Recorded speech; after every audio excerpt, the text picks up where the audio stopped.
Bismillahirrahmanirrahim. Wassalatu wassalamu ala rasulillah wa ala alihi wa sahbihi wa man wala. Ahibbati fillah, uhayikum bitahiyatil mu'minin. Assalamu alaikum wa rahmatullahi ta'ala wa barakatuh. Twagarukiye ku ijambo rigira riti wala udwana illa ala zalimin. Ntawe ukwiriwe kugabwaho igitero uretse kubahuguza, kubarenganya. Ijambo hano rigira riti wala udwana illa ala zalimin. Ntawe ukwiriye kugabwaho igitero uretse kubarenganya cyangwa se abahuguza. Al-udwan huna, igitero kivugwa hangaha, udwan mukafa'atin, ni igitero cyo kwihorera, ni igitero cyo kwitabara. Naho gushoza urugamba mbere ubwabyo ni ukurenganya. Guhaguruka umuntu agakora urugamba agashoza intambara, ubwabyo ibyo ni ukurenganya.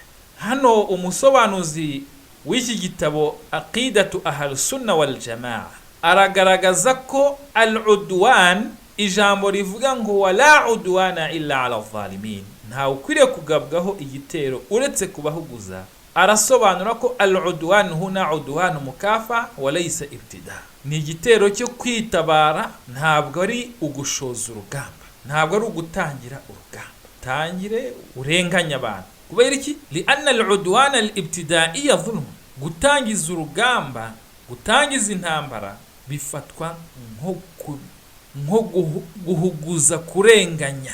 Wa zalimu la yuflih, urenganya rero ntateze gutsinda. Lakin al-udwan alladhi huwa rad'u lidh-dhulmi, naho igitero, kugaba igitero ugamije kwihorera cyangwa se ugamije kwitabara warenganyijwe cyangwa se gutabara uwarenganye, yakunu ala zalimin, iryo gabwa ry'igitero riba kubarenganya, rikorerwa abarenganya. Kama qala Allah ta'ala, ibi ngibi ni nkuko neza Allah subhanahu wa ta'ala abivuga muri surati al-Baqara aya 193 igira iti fala udwana illa ala zalimin. Nta kugaba igitero, nta wishora ngo ahaguruke atera abantu uretse ko ibyemewe, iby'Imana yemera ari ukwitabara. Umuntu yagushotoye arakurenganya, kwitabara bireba. Fa kullu zalimin na'tadi alayhi bimithli dhulmi, buri muntu wese warenganyije, buri warenganyije wese agabwaho igitero cyo kumwishyura bingana nkuko yarenganyije. Wa itida'un alayhi laysa min babi dhulm, uku kumugabaho igitero ntabwo ari mu rwego rwo kurenganya, bal huwa min babi izalati dhulm, ahubwo ni mu rwego, ni muryango wo gukuraho irenganywa. Fa innana idha adabna adh-dhalima wa azzalna adh-dhalima fa innana lam na'tadi alayhi. Iyo duhaye adab, fa innana idha adabna, iyo duhanye urenganya, fa innana idha adabna adh-dhalima, iyo duhanye urenganya, wa azzarna adh-dhalima, tugakorera ta'zir adh-dhalima, gahigihano urenganya abantu, urenganya ibiremwa, fa innana lam na'tadi alayhi, icyo gihe ntabwo bifatwa nko kumugabaho igitero kigamije kumusembura cyangwa se kurenganya. Bal nahnu qawwamna, icyo gihe tuba tumushyize ku murongo, wa ahsanna ilayhi, tuba tunamugiriye neza, tuba tumugaruye ku murongo. Li qawli nabiyyi sallallahu alayhi wa sallam, ibi biva bishingirwa, tubivuga dushingira ku jambo ry'intumwa yacu Muhammad, amahoro n'imigisha bya Allah bimubeho, aho yavuze agira ati unsur akhaka zaliman aw mazluman, tabara umuvandimwe wawe yaba ari kurenganya cyangwa se arenganya. Intumwa y'Imana yigisha abasahaba gutabara umuvandimwe wawe igihe arenganya cyangwa arenganywa. Arimwe abigisha qalu ya Rasulullah, barambwiye bati yewe ntumwa ya Allah, kayfa nansuruhu wa huwa zalim, gutabara urenganywa birumvikana, ariko se ni gute watabara urenganya kandi arimo ari muri makosa, ari kurenganya abantu? Qal, intumwa y'Imana iti tamna'uhu min adh-dhulm fadhalika nasruhu, nukuvuga ngo intumwa y'Imana yashubije iti umubuza kurenganya, uramukumira ukamuhagarika, umubuza kurenganya, fadhalika nasruhu, uko niko kumutabara. ibi tubisanga muri kitabil madhalim, kitabul Bukhari, mu gitabo cya Bukhari tubisanga muri mu gitabo cyitwa al-Madhalim, babu a'in akhaka zaliman aw mazluman, ni hadithi 2444. nanone tukabisanga muri hadithi ya Anas radiyallahu anhu, umusangirangendo w'intumwa y'Imana Muhammad sallallahu alaihi wasallam, wakiri hadithi bilafdhin mu context ivuga iti ta'khudhu fawqa yadayhi, umufatu kuboko kwe hejuru kamukumira, wa akhrajahu at-Tirmidhi. nanone hadithi imvugo y'intumwa y'Imana Muhammad sallallahu alaihi wasallam yanditswe na Tirmidhi mu gitabo cye cyitwa al-Fitan, kitabul Fitan, nimero ya hadithi ni 2255, bilafdhin takuffuhu anidh-dhulm fadhalika nasruka iya, umubuza kurenganya, uko niko kumutabara kwawe. ijambo rye al-malku hano ayi dhul mulku tama risobanura nyirubwami bwuzuye. dhul mulku tam, total kingdom, wasaytaratu tamma, and total control, nyirubugenzuzi, nyirukugenzura byuzuye, ukontorora byuzuye biremwa bye, nyirubwami bwuzuye, wa sultani al-qayyim, ndetse n'ubutegetsi butunganye. wala mulukul ahadin illa lillahi azza wa jalla, ubwami ntabwo ari ubwundi wese, ubwami bw'ukuri ntabwo ari ubwundi wese, n'ubw'Imana yonyine. wala mulukul ahadin illa lillah, ubwami nyakuri ntabwo ari ubwawe, si ubwanjye, si ubwa runaka. ubwami bw'ukuri bwuzuye ni ubwa Allah subhanahu wa ta'ala, wala siyama fi yawmil qiyamah, by'umwihariko cyane cyane ku munsi w'izuka, yawma yaqumu nasu li rabbil alamin, umunsi abantu bazazuka bagiye kubarurirwa imbere ya nyagasani w'ibiremwa byose. kuri uwo munsi Allah subhanahu wa ta'ala azabaza ati limanil mulku al-yawm, babandi bavuga ngo nabami bafite ubwami, uyu munsi ubwami ni ubwande. wal jawab, igisubizo lillahi al-wahid al-qahhar, ubwami bwuzuye butagira inenge nubwe we wenyine, al-wahid al-qahhar, nubw'Imana Allah umwe ushoboye. yawma hum barizun, Allah subhanahu wa ta'ala katubwira muri surati Ghafir aya 16 ati yawma hum barizun, umunsi abantu bazava mu marimbi bazazuka bambaye ubusa, nta kintu na kimwe bikinga, ntacyo bihisha, batabasha kwihisha Allah subhanahu wa ta'ala. yawma hum barizun, umunsi abantu bazaba barahagaragara bazuwe, bashyizwe imbere ya Allah subhanahu wa ta'ala, bagiye kwerekwa ibikorwa byabo bakoze. la yakhfa ala Allahi minhum shay, nta kintu na kimwe kizaba kihisha Allah subhanahu wa ta'ala, nta n'uzabasha kwihisha Allah subhanahu wa ta'ala. azababaza ati limanil mulku al-yawma, uyu munsi ubwami ni ubwande. al-jawab, Imana ibasubiza iti lillahi al-wahid al-qahhar, ubwami ni ubw'Imana imwe al-qahhar. hano abasobanura Qur'an bavuga yuko yawma hum barizun ay kharijuna min quburihim, umunsi abantu bazaba bazutse bava mu marimbi yabo. la yasturuhum shay, nta kintu na kimwe kibahisha. li anna al-arda yawma idhin qa', kubera ko kuri uwo munsi isi izaba yabaye isaso. yawma idhin qa'u safsaf la iwajun fiha, uwo munsi isi izaba ari umurambi itambitse nta misozi.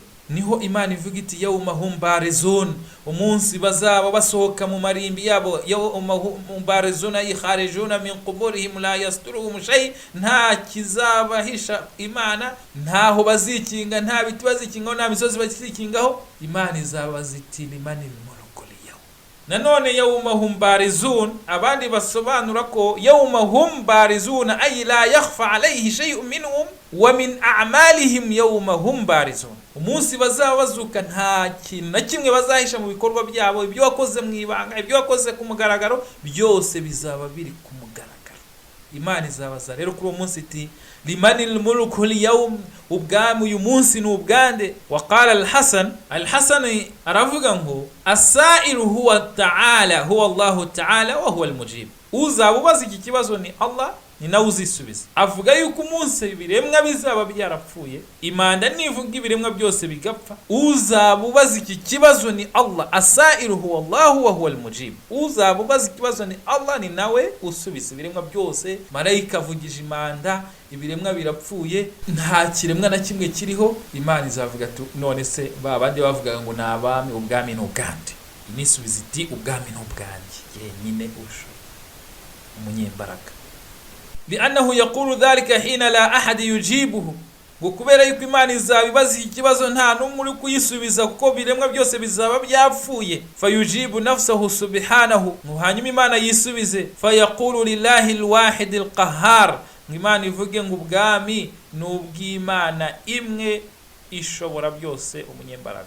Naho An-Nuhas aravuga ngo wa asahu ma qila fihi, imvugo y'ukuri mu byavuzwe kuri iki kibazo Imana izabibaza, imvugo nziza mu mvugo zavuzwe ni yakiriwe na Abu Wa'il ayikuye kuri Ibn Mas'ud. Avuga ko Ibn Mas'ud yavuze ati ngo imvugo y'ukuri mu mvugo zavuzwe kuri iki kibazo Imana izaba yibaza ku munsi w'imperuka, limanil mulku al-yawm, hanyuma ikisubiza al-wahid al-qahhar. Imvugo y'ukuri muri izo ngizo zose ni imvugo yavuzwe na Ibn Mas'ud, igira iti yuhsharu an-nasu ala ardin bayda, ngo abantu bazazurwa ku munsi w'ikiyama, ku munsi w'izuka, bazazukira ku isi yerera nimeze nka feza. Lam ya'si Allahu azza wa jalla alaiha, ngo kuri ubwo butaka bazazurirwaho, kuri icyo kibuga bazazurirwaho, ngo nta muntu wigeze ugikoreraho amakosa ngo yigomeke ku Mana. Fayumaru munadi yunadi, ngo hanyuma Imana itegeka umuhamagazi ahamagare avuga ati limanil mulku al-yawm, ubwami ni ubwandu uyu munsi. Fayaqulu li'ibadi mu'minuhum wa kafiruhum lillahi al-wahid al-qahhar, ngo abagaragu b'Imana bose bazasubiza, abemera muri bo n'abatarabemera bazasubiza bati lillahi al-wahid al-qahhar,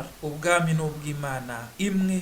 فيقول المؤمن هذا الجواب سرورا وتلذذا, ويقوله الكافر غما وانقيادا وخضوعا. abemera Mana bazasubiza iki gisubizo bishimye banezerewe, ngo hanyuma bahakanyi basubize iki gisubizo ariko bafite ikimwaro, baubitse amaso kubera ibikorwa bibi bakoze. فأما أن يكون هذا والخلق غير موجودين فبعيد, hanyuma baravuga bati kuba Imana yakibaza iki kibazo ikanagisubiza nta biremwa bihari, ibyo biri kure cyane. Li'annahu la fa'idatun fihi, kubera yuko nta kamaro ko kwibaza icyo kibazo nta biremwa bihari. Wal qawlu sahih, naho ijambo ry'ukuri mu byavuzwe ni ryavuzwe na Ibn Mas'ud, walaysa huwa mimma yukhadhu bil qiyas wala bit ta'wil, kandi ntabwo ari rifatwa nk'igereranywa cyangwa se gusobanura. Qultu wal qawlu al-awwal zahiru jiddan, umusobanuzi hano aravuga ati ijambo rya mbere mu byavuzwe ni ryo ry'ukuri. لأن المقصود إظهار انفراده تعالى بالملك عند انقطاع الدعاوى المدعين وانتساب المنتسبين. إمام القرطبي أرفق أتي قلت والقول الأول ظاهر جدا, ijambo rya mbere rivuga ko Imana izaba yibaza ikanisubiza nta biremwa biriho niryo ry'ukuri kurusha ndi. لأن المقصود إظهار انفراده تعالى بالملك, kubera yuko Imana izaba ishaka kugaragaza ubwayo yonyine ko ariyo nyir'ubwami. inda inqita'i da'awa al-mud'ina, igihe babandi biyita ko ari abami bazaba batagishoboye. wantisabil muntasibin, idh qad dhahaba kullu malkin wa mulkihi, kubera yuko abandi bami bose bazaba bavuyeho n'ubwami bwabo. wa mutakabbirin wa mulkihi, nabibona n'ubwami bwabo byose Imana izaba yabikuyeho. wanqata'at nasabuhum wa da'awihim, hanyuma kwitira ubwami byose bizaba byarangiye, ahubwo ubwami busigaye ubwa Allah subhanahu wa ta'ala. ودل على هذا قوله الحق عند قبض الأرض والأرواح وطي السماء أين ملوك الأرض كغرغزwa nuko kuri uwo munsi Allah subhanahu wa ta'ala azaba yafashe isi, yafashe na roho z'abantu ndetse n'ikirere ibikiri mu byose yabikuyeho, hanyuma Imana ikavuga iti anal malku, uyu munsi ni nge mwami, aina mulukil ardi, babami bisi barihe, kama taqaddama fi hadithi Abi Hurayra radiyallahu anhu, nkuko byatambutse muri hadithi ya Abi Hurayra Imana imwishimire, na hadithi ya Ibn Umar iravuga ngo thumma yatwi al-arda bishimalihi was-samawati biyaminihi thumma yaqul anna al-malku ayna al-jabbarun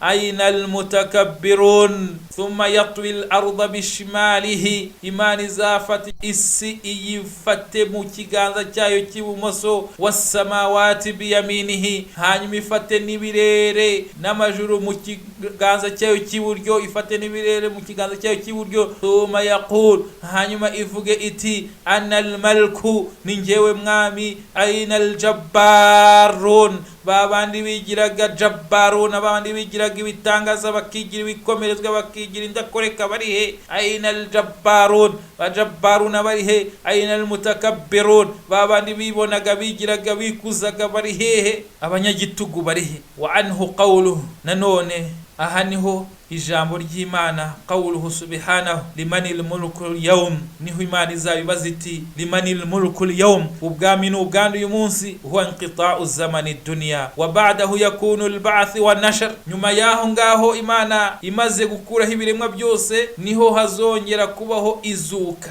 wa ba'dahu yakunu al-ba'th wa nashr, aho ngaho nyuma yaho nibwo Imana izongera kuzura ibiremwa. Qala Muhammad bin Ka'b qawluhu limanil mulku al-yawm yakunu bayna nafkhatayn hina funiya al-khalaiq wa baqiya al-khaliq fala yura ghayra nafsihi malkan wala mulukan, fala yara ghayra nafsihi malkan wala mulukan.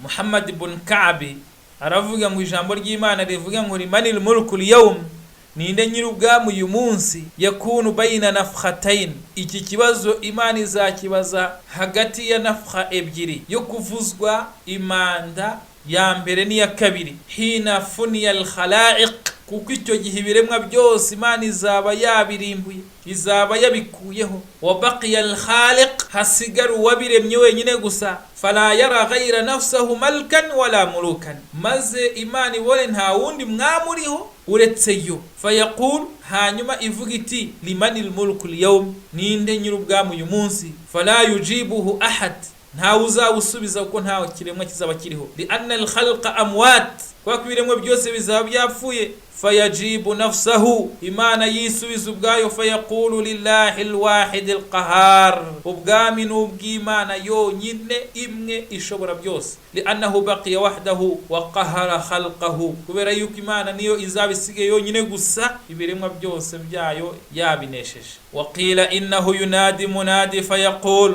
nanone hari imvugo ivuga yuko izazura uhamagara, ahangaha kuvuza Imana kwa kabiri ibiremwa byose, fa idahum qiyamun yanzurun, ibiremwa byose bigahaguruka bikazuka bikava mu mva bigahaguruka, hanyuma Imana igategeka guhamagara al-munadi, fayunadi al-munad fayaqulu, hamagara kavuga ati limanil mulku al-yawm, ubwami uyu munsi ni ubwande, fayujibu ahlul janna, hanyuma abantu bo mwijuru bagasubiza yuko ari ubw'Imana yonyine inesha, wallahu a'lam, Imana niyo mumenyi. Aha twavugaga ku ijambo al-malki, ayidul mulki tama wa saytaratu tam, nyir'ubwami bwuzuye, umugenzuzi wuzuye udafite inenge, wa sultani al-qayyum, wala mulku li ahadin illa lillahi, nta numwe witira ubwami uretse Allah wenyine gusa niwe nyir'ubwami, wala siyama fi yawm al-qiyamah, cyane cyane ku munsi w'izuka, fa inna Allah ta'ala yaqul, Imana izavuga iti limanil mulku al-yawm, ninde nyir'ubwami uyu munsi, wal jawab, igisubizo kikaba ari lillahi al-wahid al-qahar, ubwami n'ubw'Imana yonyine inesha, Imana itsinda, Imana ifite imbaraga. Nkuko twabibonye, abazabaza n'abazasubiza hari imvugo ebyiri, uzabaza akanisubiza ni Imana, iyo ni imvugo imwe twayibonye, nabazivuze. Imvugo ya kabiri izashyiraho uhamagara baza ngo ninde nyir'ubwami, izohereza umumarayika akavuga ati ninde nyir'ubwami, agahamagara ibiremwa by'Imana biri ku rubuga rwera rumeze nka zahabu rushashagirana rutigeze rukorerwaho ibyaha, akabaza ati ninde nyir'ubwami. Hanyuma ibiremwa bigasubiza, ari abemera n'abahakanye bose bagasubiza ko ubwami ari ubw'Imana, bose bakabyemera ntawongera kwitira ubwami uretse Allah subhanahu wa ta'ala. Fa fi dhalika al-yawm, kuri uriya munsi rero w'izuka, ubwami nyirabwo azagaragara. Wa fi dunya, hano ku buzima bw'isi, kad yatawahamu al-insanu annahu la malika illa man amama. Hari ushobora kwibeshya akavuga ngo la malika illa man amama, akavuga ko nta mwami uriho uretse uwabona imbere ye. Min al-muluki dunya, mu bami b'isi. Wa kad yansa al-malik al-awwal, hari n'igihe ashobora kwibagirwa. Wa kad yansa al-malik al-awwal azza wa jalla, hari n'igihe rwose wabaza umuntu uti ninde mwami, akakubwira abami ba hano abona kuri iyi si, akirengagiza ko Imana ariyo mwami wa mbere, mwami w'abami, umwami unafite ibiremwa. Ama fil akhirah fala, naho ku munsi mperuka igisubizo ubwami bwose ni ubwa Allah subhanahu wa ta'ala. Fa huwa jalla wa ala malikun wa huwa malikun. Allah subhanahu wa ta'ala niwe mwami, ni nawe ufite ubutunzi. Walihadha jaat qira'atan fi surati al-Fatiha, niyo mpamvu hari ibisomo bibiri muri surati al-Fatiha, aho hari igisomo kigira kiti maliki yawmiddin wa maliki yawmiddin, wal qira'atan sab'iyatan sahihatan. Ibi ni ibisomo bibiri mu bisomo birindwi by'impamo byemewe. Wa idha damamta ahidahuma ila al-ukhra, uramutse uhurije kimwe mu kindi, sara al-ma'na annahu maliki malikun. Igisobanuro bihita bitanga yuko maliki yawmiddin cyangwa se maliki yawmiddin bisobanuye maliku malikun, umwami ufite ubwami bwose. Ni umwami akaba nafite, ni malik king, ariko malikun ufite ubukungu, ufite ubwami, ufite buri kimwe cyose. Wa ayyuhuma ablaghu fil wasf, ushobora kwibaza uti muri ibyo bisingizo byombi maliki na maliki ni ikihe gisingizo gikwiriye Imana kurusha ikindi? Igisubizo aljawab, in qulta maliki akhta'ta, uramutse uvuge ko Imana ifite igisingizo cya maliki cyonyine ugusuga kuraho maliku, ubwo icyo gihe ubukoze kosa. Wa in qulta maliki akhta'ta, uramutse unavuze ngo Imana ni maliki ugakuraho igisingizo cya maliku, nabwo ubukoze kosa. Li anna al-malik mulkuhu mahdud, kubera yuko umwami wa hano kuri isi ubwami bwe buri mahduda, buri limited, bufite imbago bugarukiraho. Fa ana amliku mali wa amliku tasarrufin fihi, lakin laysa li sultanul malki wa lakin laysa li sultanul malki. Nukuvuga ngo fa ana amliku mali, njewe mfite umutungo ntunze, wa amliku tasarrufin fihi, kandi mfite n'ubushobozi bwo kuwukoresha ibyo nshaka, kuguramo iki ngiki nkawuha hamwe ibi n'ibi. Lakin ariko laysa li sultanul malki, simfite imbaraga z'ubwami. Fal malki sultatuhu ama, kubera yuko umwami ubwami bwe, ubutegetsi bwe, ubuyobozi bwe buri general, buri rusange. Wa wasfuhu al-mulk was-sultan, bivuga yuko al-malik wasfuhu ni mulk wa sultan, afite ubwami kandi akaba afite n'iki n'ubutegetsi.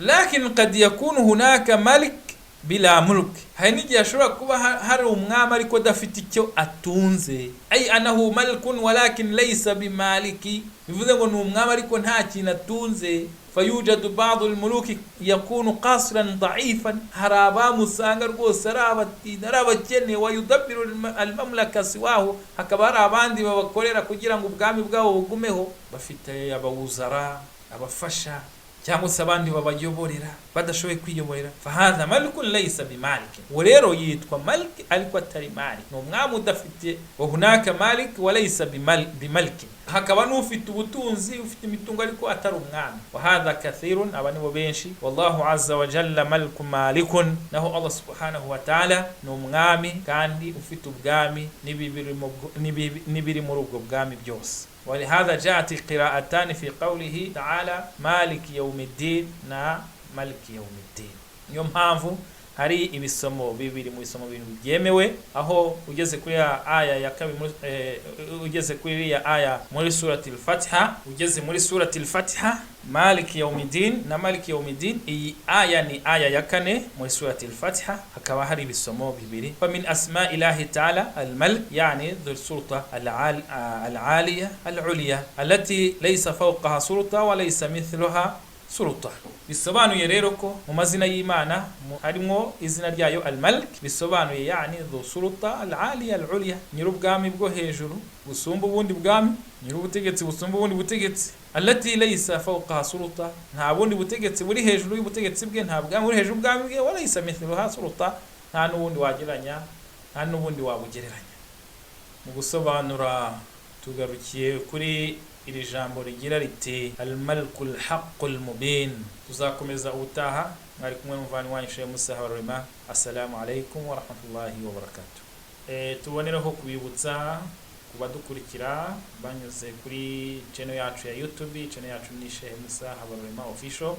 Tukaba tubakangurira gukora like, kanda like, ndetse mugasharinga izi nyigisho ku bandi, mugakanda na subscribe, mukiyandikisha kugira ngo ko dushyizeho izi nyigisho mujye mubasha guhita mubona notification, ubutumwa babwira ko hari inyigisho twashyizeho kugira ngo mubashe kuzikurikira.